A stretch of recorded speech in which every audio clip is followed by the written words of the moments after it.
How's it going, folks? Alex at Empire Arms here. We are out on the range. We just finished up our tactical rifle match here in July.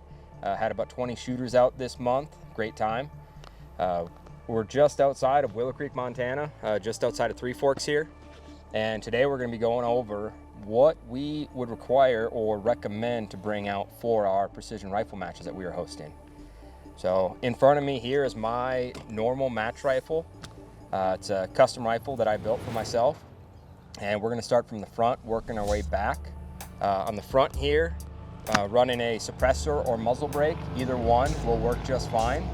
We do recommend running suppress. You're just going to be a lot more polite to everyone else around you instead of running a muzzle brake. Just a lot more pleasurable to shoot around. All right. On top of that, if you do run a suppressor, we recommend getting a suppressor cover. Reason being, when your barrel gets hot, your suppressor gets hot. We're shooting 90 degrees today. You will get mirage and you cannot see your targets. Secondly, is you cannot burn yourself then off of that suppressor. We actually had a gentleman today who did burn himself and ended up finishing the match, but he was in a little bit of pain towards the end. So they help with the mirage and also help so you don't burn yourself on them. All right, folks, got my 308 here with the suppressor on the end. Just gonna do a little bit of showing why we recommend running suppressors over muzzle brakes. Obviously I got my ears in because we're going to take the suppressor off, but we're going to take 2 shots with the suppressor on at a target and just notice how much more pleasant the sound is.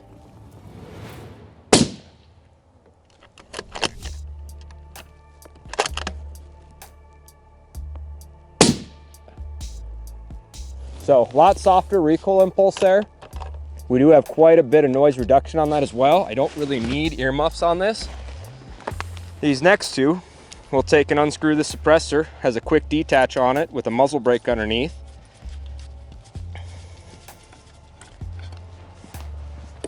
So we'll set that off to the side and we'll make sure we get our ears put in here. And we'll take 2 shots with this.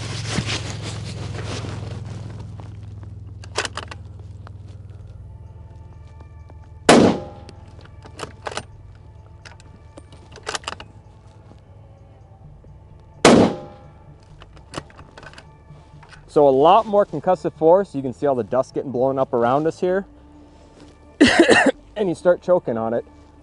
Run muzzle brakes if you want to. It's not a requirement for a match to run suppress, but we do recommend it. Just a lot better for everyone around you. A lot better for your hearing. Just all around, a lot more pleasant. Recoil impulse, as you could see on that, was really no different. I could still see my shots downrange.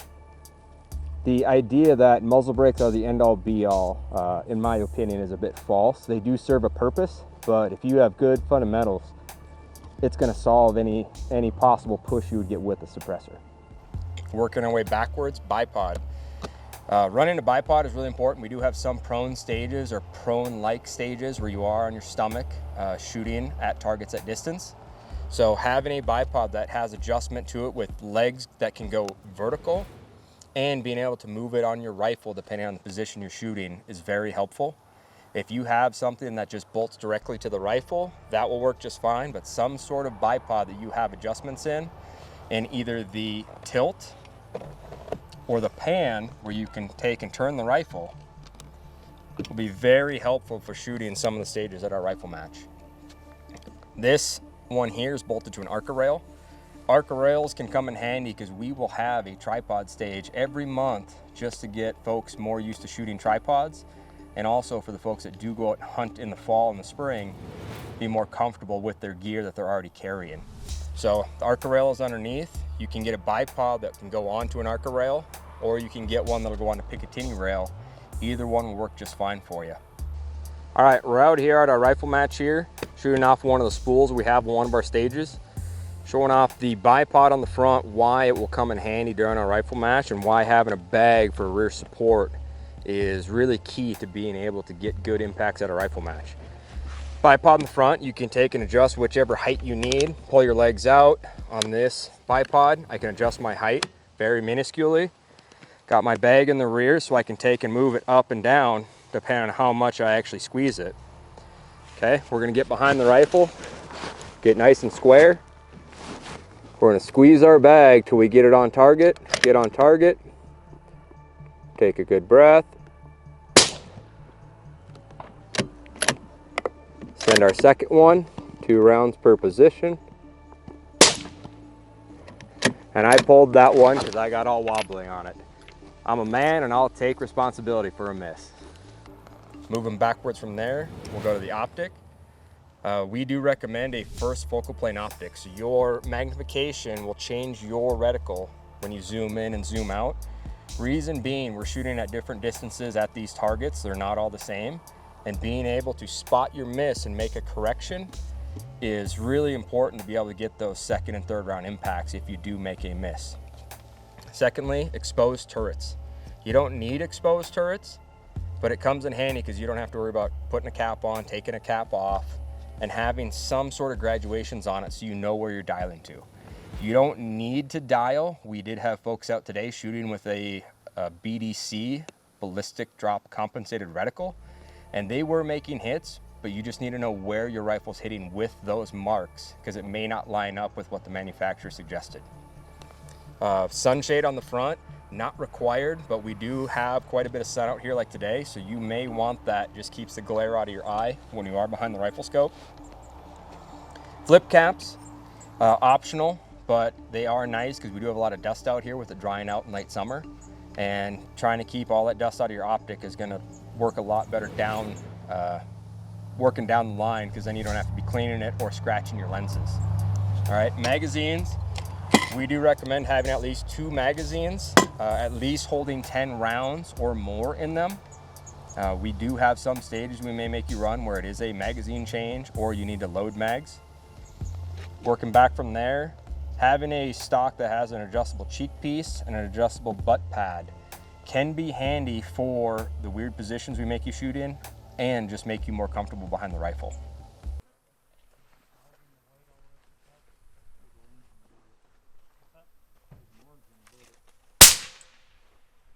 Impact.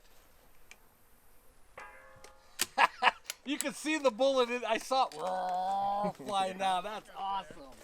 That's so cool. And that's standing off of that same thing. And that's why you saw how I got on there. I took my hand, put it up top, and balanced it.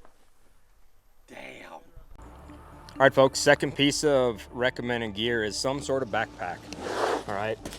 You want something to be able to put all your gear in: ammo, bags, slings, mags, water, food. All right, it was hot out here today. Guys did bring water, luckily, but you want to bring enough water and food out during the day.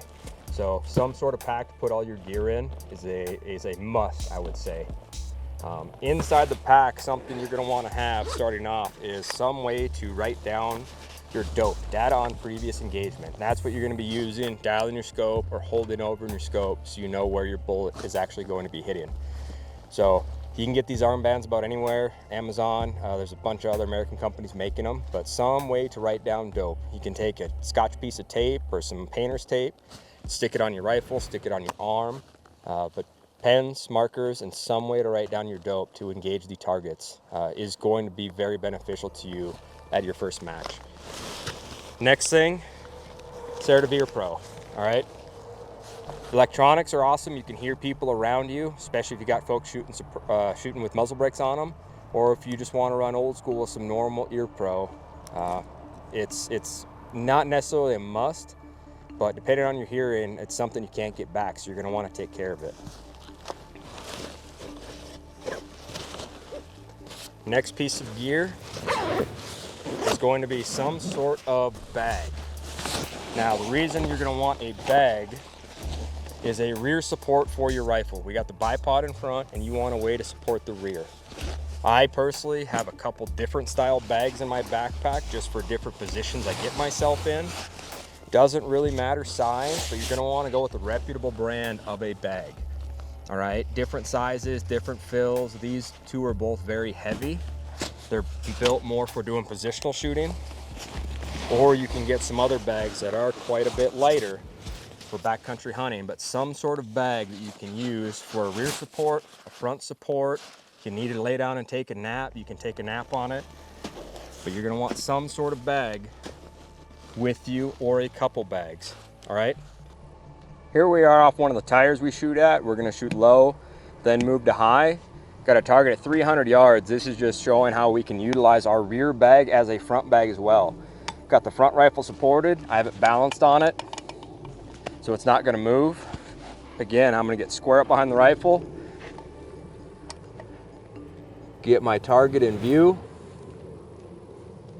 Once I got it in my scope, I'll close the bolt.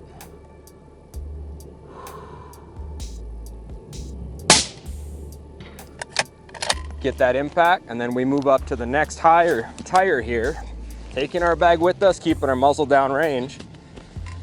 Lay it out, get it nice and flat. Get nice square behind the rifle again.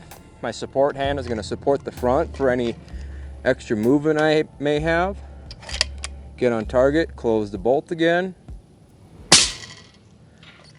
Break a good clean shot. That is how we utilize that front bag as a rear bag and then transition back to using it as a front bag. You can use one, you could have 20. May make you a better shooter, it may not. That's why we're out here, to use our gear, learn from it, and become better. Outside of that, a recommendation, but not really required, is some sort of toolkit. All right, stuff happens on ranges, scopes come loose, guns come loose, screws fall out. Having some sort of toolkit with you, because someone here may not have it, and having just some spare tools for your scope, your rings, your base, your chassis, your stock, anything like that, toolkit can be very handy. Some way to hold ammo, all right? We got ammo wallets. You can leave them in the boxes. Some folks use reloading boxes. Either way, some way to carry your ammo around the match instead of having it loose in your pack. All right, folks, just as a recap, that's just a general overview of what we recommend to bring out. Want to bring a rifle, some sort of optic with some exposed turrets. You can run whatever muzzle device you want. We do recommend suppressors. If you do have a suppressor with us, we do offer the option of we can bring it out for you and you can shoot it during our match. Just as a little extra incentive to shoot suppressed. A couple other things to bring, obviously backpack. Put all your gear, food, water, snacks, ammo in. Support bag of some sort. You can have multiple bags, you could use one bag. All right, if you have any questions on bags, reach out to us. We can get you some good options, some good companies to order from. Spare magazine or two, just in case something happens, or if we do have a stage that you do require 2 magazines. Some sort of way to write your dope down for your rifle. Again, data on previous engagement is what dope is. So if you need help with building a dope profile, reach out to us. We can help you with that. But some way to track what you're dialing or going to hold over for with your reticle for each stage, and then knowing how to actually use that during the match.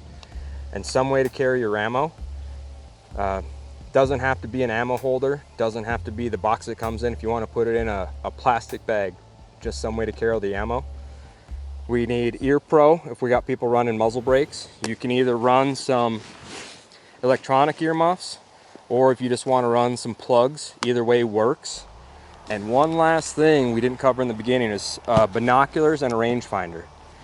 Not necessarily required, but it would help you to have binoculars with you to be able to see the targets that you're going to be engaging, and then be able to watch the shooters shoot the targets before you, so you can get an idea of what kind of wind, environmentals may be going on at that target.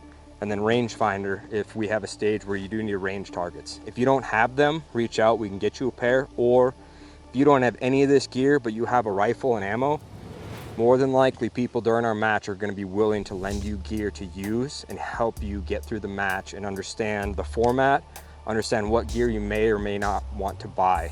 A lot of us have bought a lot of gear over the years, no longer have it, but guys will help you out with what you may want to buy. Again, thanks for watching our video. This is just a basic general overview of what you may need for one of our matches. Any in-depth questions, send us an email or give us a call to shop, or send us a message through whichever social media platform you've seen this on. Thank you.